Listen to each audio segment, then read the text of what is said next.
Good morning, Philippines, mga barangay, mga kababayan, mga kapatid.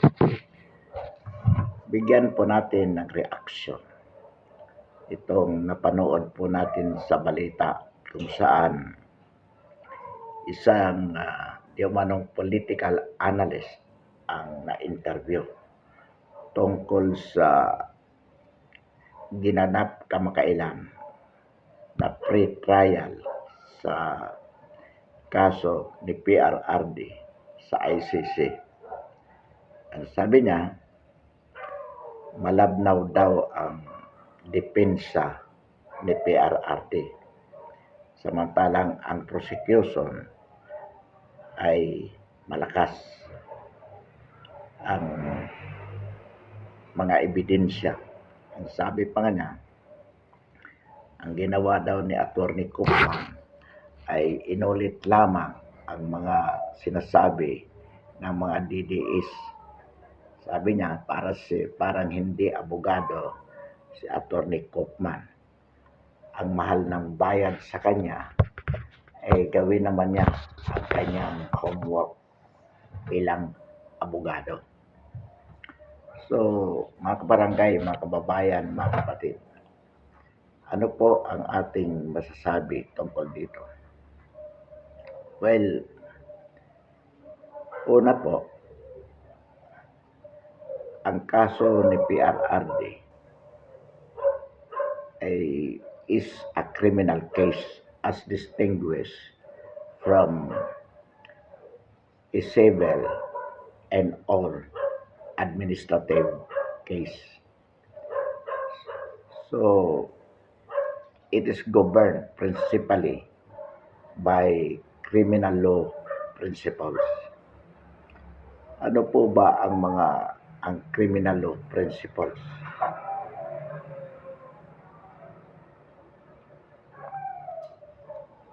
Which shall govern the case of PRRD?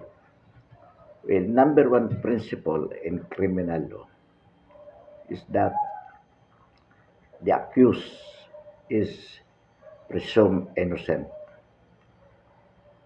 unless otherwise proven guilty.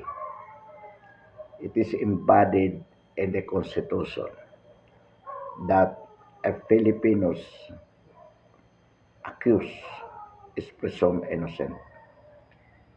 The accused is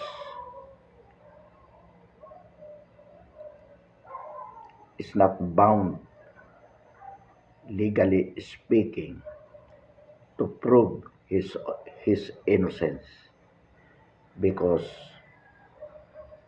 constitutionally he is already considered to be innocent unless otherwise the prosecution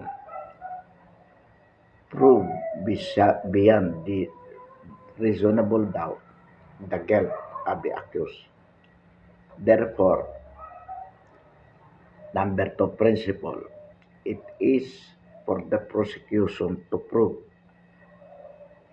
that the accused has committed a crime with proof, with a quantum of evidence beyond reasonable doubt. Walang alinlangan na ang akusado ay nakagawa ng krimen na ibinibintang sa kanya.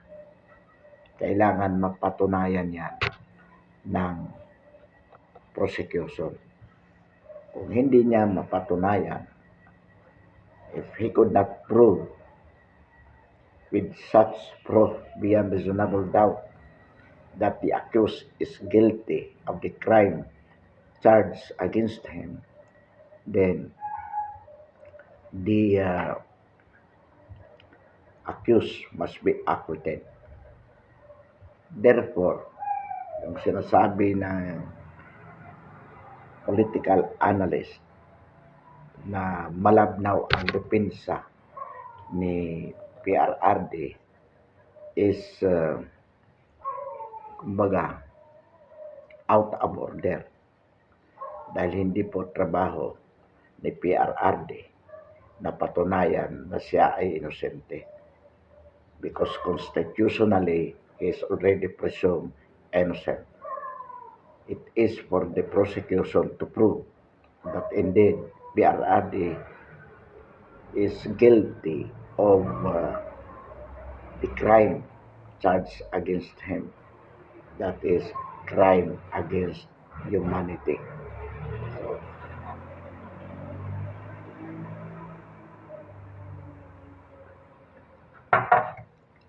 ngayon, pangalawa, ano po ba ang krimen na ibinibintang sa kanya? Na ipinapatay niya o siya ang nagpapatay sa mga biktima ng war on drugs by reason of his policy during his by reason of his administration's policy during that time when he was the president of the Republic of the Philippines. So, sapagkat wala naman po, nobody is telling that it was PRRD who personally killed those victims. Ang sabi nga ng na interview na yon, yung crimes against humanity is a state crime yan, state policies. Kumbaga, it is a matter of policy governance. So, tingnan po natin ito, mga kabarangay, mga kababayan, mga kapatid. If it is a policy of governance, therefore, the ICC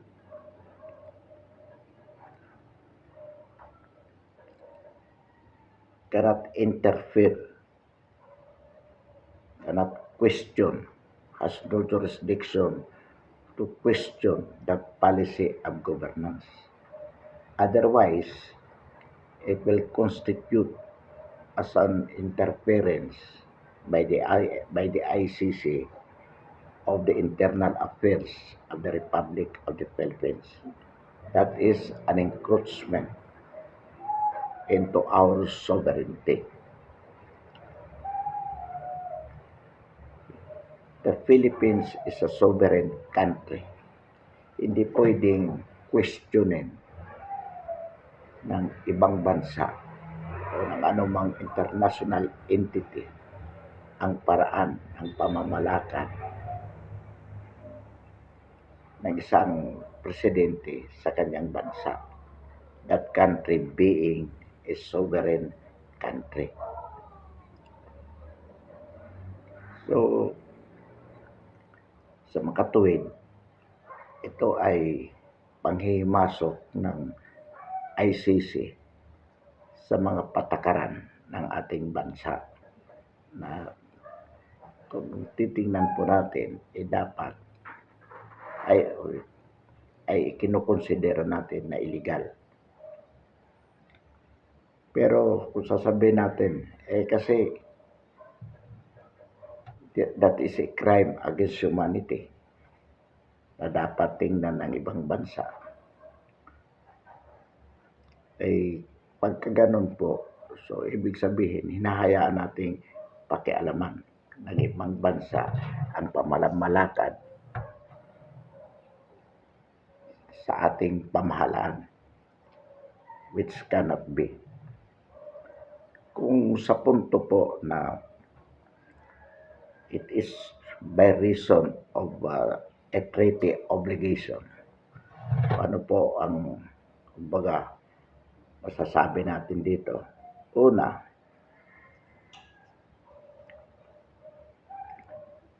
tayo po ay nag-withdraw na sa ICC. So kung tayo po ay nag-withdraw sa makatwid, hindi na tayo sakop. ICC has no more jurisdiction over the crimes allegedly committed by PRRD by reason of a treaty obligation. Kasi we are only bound to comply with a treaty we entered into with other countries. But the moment we withdraw from it, that obligation has been terminated at the time of withdrawal. So, wala pong jurisdiction ang ICC.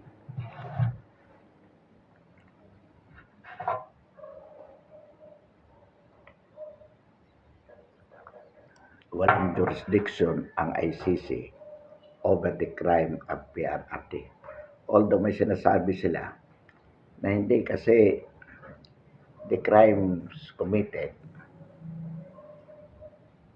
the crime was allegedly or were allegedly committed by PRRD at the time that we were still members of the ICC. So therefore, at the time that it was committed or they were committed, the Philippines was still under the jurisdiction of the ICC. Well, tingnan po ito natin from the point of view of the Philippine Constitution. Bakit po? Sapagkat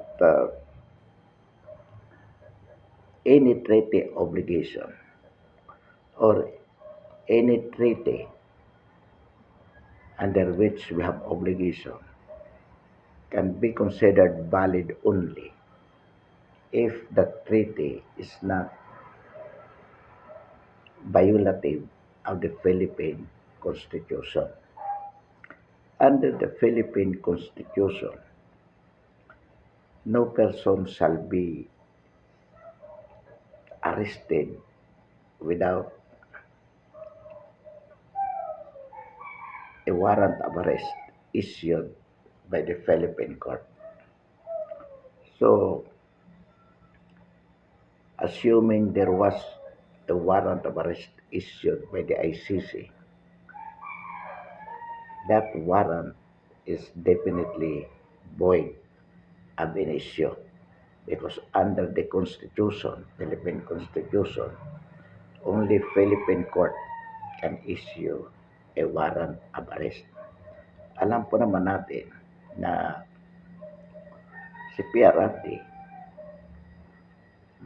noong March 11, 2025, galing sa Hong Kong, agad dinampot sa NAIA at ipinadala sa The Hague, Netherlands, without according his right under the Constitution to be the right to counsel and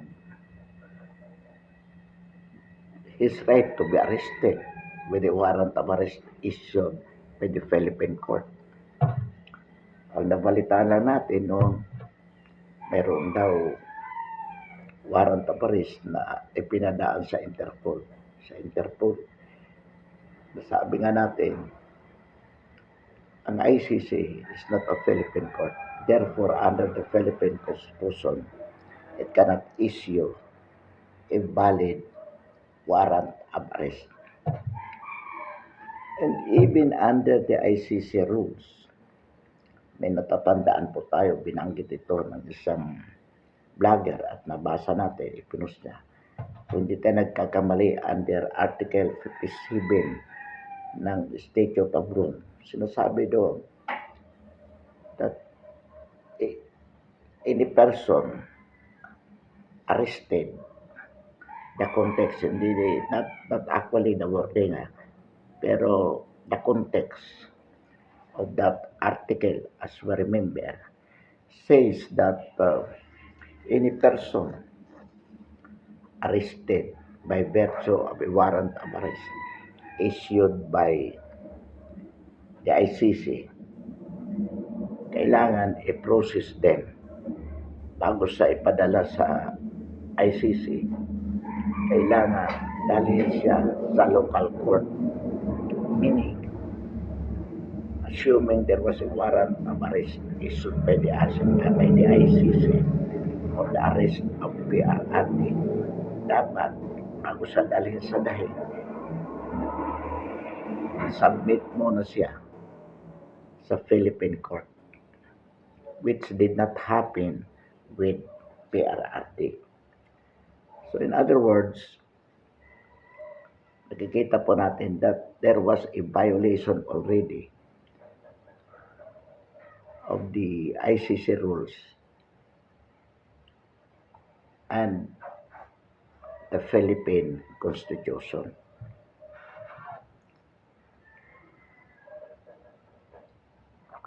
Sapagkat, ulitin natin, sabi nga ng Philippine Constitution, no person shall be arrested without warrant of arrest issued by the court, referring to the Philippine court.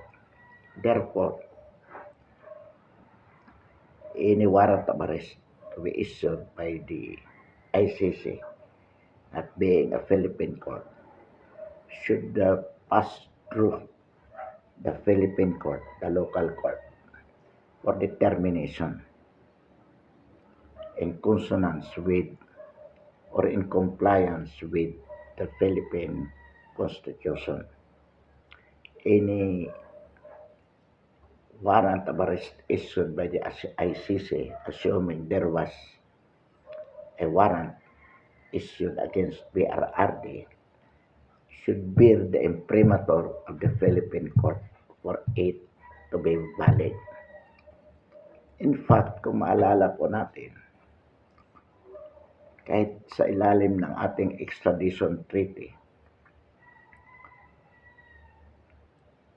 kung mayroong kriminal na nire-request ng ibang bansa na ipadala sa kanila by reason of the extradition treaty, bago ipadala sa ibang bansa, dumadaan muna dito sa ating local court.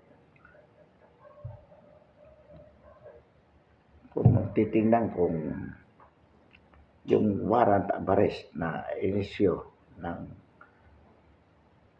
ibang bansa against any Filipino citizen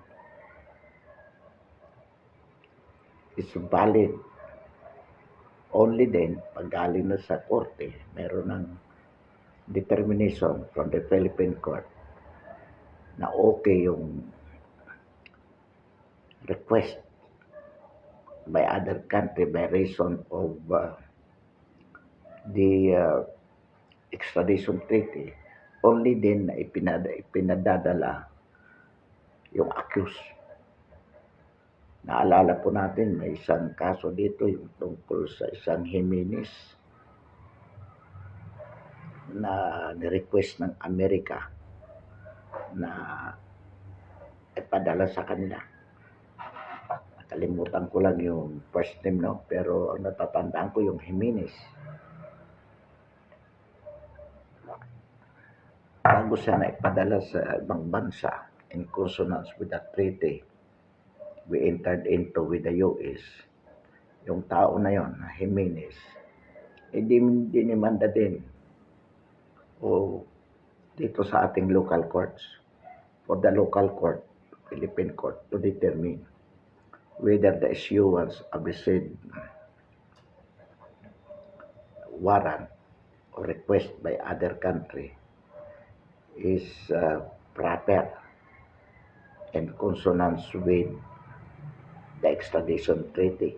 So, ganun din ang sinasabi expressly ng ICC rules o Statute of Rome. Dapat, bago padala sa dahig si PRRD, dumaan muna sana sa Philippine court or sa local court. Kaya nga sinasabi ng depensa na the PRRD was kidnapped by the Philippine government and brought to The Hague, Netherlands. Kidnapped in the sense that, or kidnapping in the sense that is bringing to The Hague is not in consonance with the law, particularly the Philippine Constitution. So, ibig po sabihin, talagang bawal yung illegal arrest yung nangyari. Kidnapping in the layman's term. Another thing, under the Philippine Constitution, a person can only be detained while on trial if he committed a capital offense and there is strong evidence against him. In that case, he is detained while under trial because his case is unbailable. Walang hindi pwede siyang piyansahan. Sa kaso po ni PRRD, almost 1 year na siyang nakadetain by virtue of an illegal arrest. Ngayon pa lang ginaganap ang pre-trial na ibig po sabihin, ang purpose ng pre-trial is to determine whether there is a probable cause against him. Under our laws, ang ibig po sabihin niyan, yung pre-trial na yan is preliminary investigation. The purpose is to determine whether there is a probable cause against the accused. So in other words, isang taon nang nakadetain si PRRD. Mag-iisang taon na. Pero there is no yet determination of a probable cause, considering the fact that the pre-trial is just being held now. So, from the context of the Philippine Constitution, illegal po yan, unconstitutional yan. Because the accused is being detained without first determining whether there is strong evidence against him. So maliwanag po na yan ay paglabag sa Philippine Constitution. Kung sasabihin naman po natin, mga kabarangay, mga kababayan, mga kapatid, na iba ang rules ng ICC, iba kaysa atin sa ligang batas, that argument cannot be valid. Bakit po? Any treaty entered into by the Philippine government with any other country or any international entities cannot be violative of the Philippine Constitution. Otherwise, that treaty with respect to the Philippine government is void ab initio. So, hindi po pwedeng sabihin na iba naman ang rule sa ICC kaysa atin. No. Our Constitution should be applied strictly upon any local laws or treaty which has the effect of laws which the Philippine government entered into. Sa makatwid, kung titingnan po natin, illegal ang detention ni PRRD sa ICC sapagkat ito ay unconstitutional. At kung ito ay unconstitutional, obligation ng Philippine government yan na dapat siguraduhin that this detention with the ICC is not or does not constitute a violation of the Philippine Constitution. Pero mismo ang gobyernong ito sa ilalim ng isang bangag, adik at korap na presidente, mismong ito, ang administrasyong ito ang nagpadala sa kanya, nagpahuli. So in effect, talagang impeachable offense ito on the part of President Bongbong Marcos, because this constitutes a violation, a culpable violation of the Philippine Constitution, despite of the fact that it also constitutes a betrayal of public trust.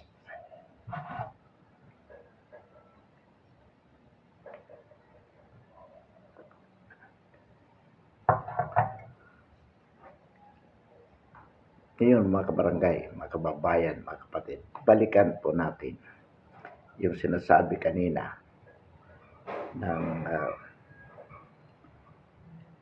isang political analyst na ang crime against humanity is a matter of a state policy.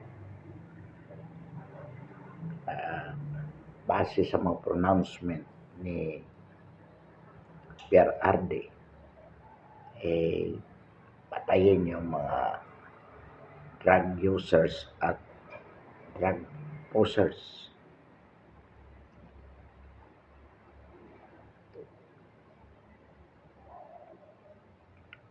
Under the criminal law principles, meron po tayong tatlong categories ng principal. Yung tinatawag po na principal by active participation, ito yung talagang actual na pumatay sa biktima, personal na pumatay. So yan, o personal na nagnakaw, siya mismo ang gumawa ng krimen. Principal by direct participation. Meron din po tayong sinasabi, principal by indispensable cooperation. Ibig po sabihin, kung wala yung kanyang pakikipagtulungan, the crime should have not been committed without that cooperation rendered by that person guilty of principal by indispensable cooperation. Halimbawa po dyan, si X o si A gusto niyang patayin si B na nasa isang island, pulo. Hindi siya makakarating doon kung hindi sana siya binigyan ni C ng bangka. Alam ni C na pupunta si A sa pulo para patayin si B, pero hindi siya makakarating doon kung walang bangka na magagamit papunta sa pulo. Kaya sabi ni C, sige, para makarating ka doon at para mapatay mo si B, ipagagamit ko sa iyo yung bangka. And because of that, nakarating si B o nakarating si A sa pulo, kaya napatay niya si B. Na sana kung hindi siya pinahiram ni C ng bangka para mapatay si B, hindi sana nangyari na namatay si B o napatay si B. So C, in that case, is guilty, or rather is considered a principal by indispensable cooperation. Yung pangatlo naman po, yung sinasabing principal by inducement, na ibig sabihin, kung wala yung inducement na yan, yung pang-udyok na yan, hindi sana napatay yung biktima. So, halimbawa, gusto si A, kaya gusto niyang patayin si B dahil binayaran siya ni D para patayin si B. Without D paying A to kill B, A should have not killed B. A has no other motive of killing B except the payment given to him by D. So, hindi papatayin ni A si B kung hindi siya binayaran ni C. Si C ang nagbayad kay B o kay A para patayin si B. Without the payment made by C to A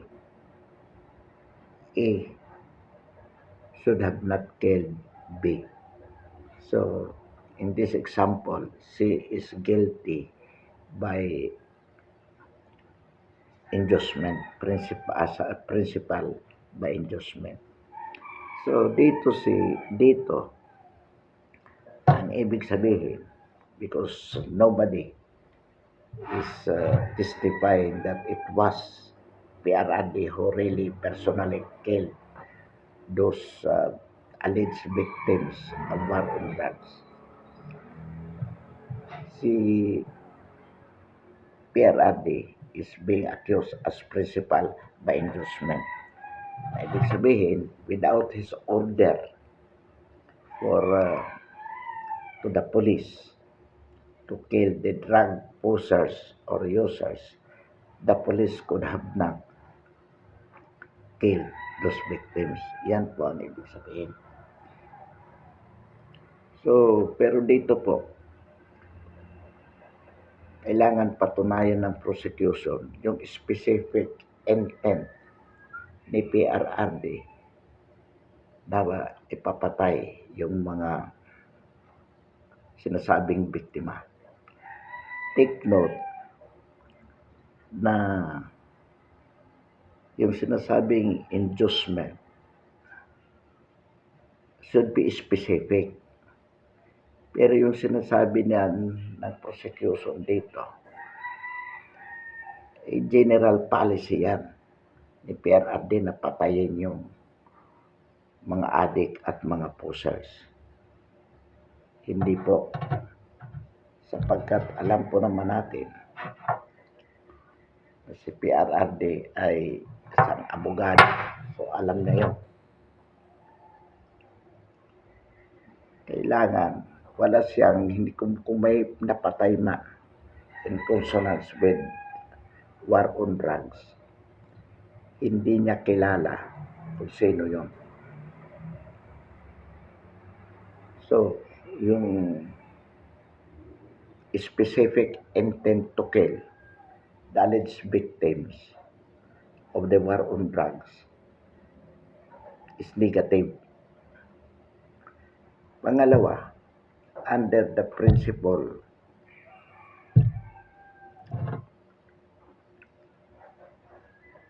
under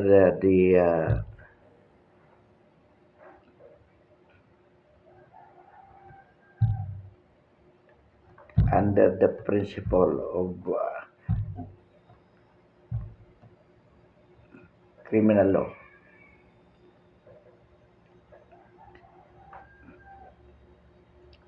kailangan na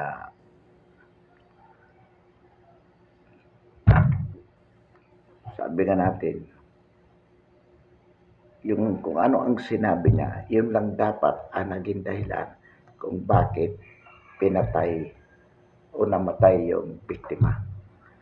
Without that inducement, without that order by that person being the sole reason for the victim to be killed, that person cannot be guilty of principal by inducement. Maliwanag po yan. Under the principle of law, no person is bound to kill or no person is bound to follow an illegal order. Whoever is following an illegal order is personally liable criminally. So, ang mga pulis na sinasabing, assuming, sinasabing sumunod sila sa illegal order, sila po ang may pananagutan. Yung general policy na sinasabi na ni Piara din na patayin yung mga posers na yan, mga adik, should be understood within the context of the law. Ano po yung, what is the context embodied by the law in this regards? That the killing of the posers or the users, the drug posers and drug users, should be interpreted within the context of the law, which means that the killing of these persons, kung may namatay na, is in consonance with the principles of valid self-defense on the part of the police officers. Ibig sabihin, kung sinasabi man sa mga pronouncement ni PRRD na patayin yung mga adik at mga pusers, gawin yan kung lumalaban sila. Na kapag inaresto at lumaban, which put the lives of the arresting officers in actual danger, then the arresting officers have the right to defend themselves using the necessary force to repel the aggression from the criminals being arrested. So, yung pong sinasabi ng mga rhetorics na patay niyan, that is in consonance with valid self-defense. It has to be interpreted in the context of a valid self-defense na kung kailangan patayin ng mga pulis yung mga biktima, naging biktima na yun, who put their lives into an actual dangers, then the killing is justified under the justifiable circumstances as provided by the revised penal code. Ngayon, sasabihin po natin, hindi, talagang ano yan, talagang utos na patayin yan. So, meaning, there is doubt as to whether the order given or the rhetorics na patayin sila should be bears a doubtful character as to under what context the order was given. There is doubt. Sabi natin halimbawa, hindi, binigayan ni PRRD, binitawan niya yung mga ganong salita within the context of valid self-defense. Sabi niya, hindi, ugali talaga niyan, mahilig magpapatay, gusto talaga niyang patayin yung mga adik. Sinasabi naman yan sa mga, kung siya nangungumpanya pa, kapag naging presidente siya, ubusin niya yung mga drug posers at drug addicts. So in other words, there is doubt as to whether indeed, with respect to the motive of the president, na patayin yung mga pusers at addict because talagang siya, mamamatay tao, or sinabi niya yun in consonance with the law na protektahan ang buhay ng kanyang mga kapulisan. Kaya sabi niya, pag lumaban, patayin. O kahit na hindi ginamit yung salitang pag lumaban. So in other words, there is doubt. Ano ba talaga ang motive ng Pangulo? Basta patay na lang mga adik at mga poser na makakasalubong ng mga pulis sa lansangan, o ang gusto niyang sabihin, patayin ang mga posers at adik na yan kung lumaban at nalalagay sa alanganin o sa panganib ang buhay ng mga kapulisan. Which of the two motives or intent, you should say, on the part of PRRD. Under the criminal law principles, it says that when there is doubt, that doubt should be resolved in favor of the accused. So, sa ganyang may pagdududa kung ano talaga ang intent ng Pangulo, it has to be resolved in favor of the fact that the order was given within the context of the law, namely that the police has to kill the alleged victim only if their lives or his life as an arresting officer is in actual danger posed by that person subject of arrest. Kaya kahit saang anggulo tingnan itong kaso ni PRRD with the ICC, makikita po talaga natin na illegal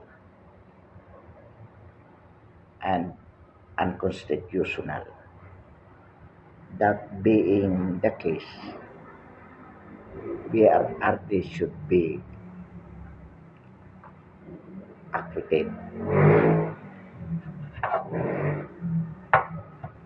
Yan po ang katotohanan, mga kabarangay, mga kababayan, mga kapatid, tungkol sa kaso ni PRRD. Kaya inaulit po natin yung sinasabi ng isang political analyst na na-interview kung ano ang kanyang masasabi sa pre-trial na ginanap sa Dahig kamakailan. I think it was 3 araw yon, February 23.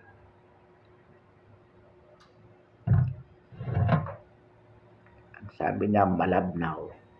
Kaya kailangan malabnaw yung depensa. Kailangan magpakita si Kaufman ang kanyang pagiging abogado ng depensa. Kasi mahal ang bayad sa kanya.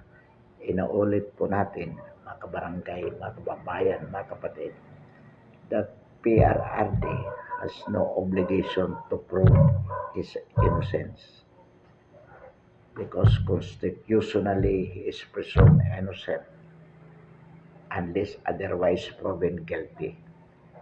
Secondly, it would be, or equally, rather, I would say, it is the duty of the prosecution to prove that PRRD is guilty of the crime charged against him with the proof beyond reasonable doubt.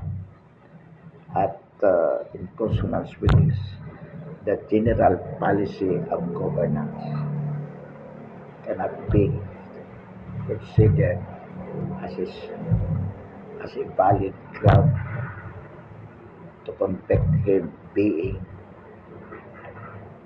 a principal by inducement under the Philippine law. Sapagkat kailangan specific yung intent. It has to be proven specifically that without the said order or the said order is the only reason for the police officers to kill the alleged victims of the war on drugs. Another thing, the general principle of governance, that is to eliminate the menace of the illegal drugs upon the Philippine society as a matter of policy and governance cannot be looked into by the ICC. Otherwise, that would be an interference of the internal affairs of the Philippine government, which would be a violation on the part of the ICC to question or to look into. Samantala, mga kababayan, mga kabarangay, mga kapatid, pakasan natin ang ating talakayan ngayong umaga. Ulit, marami pong salamat.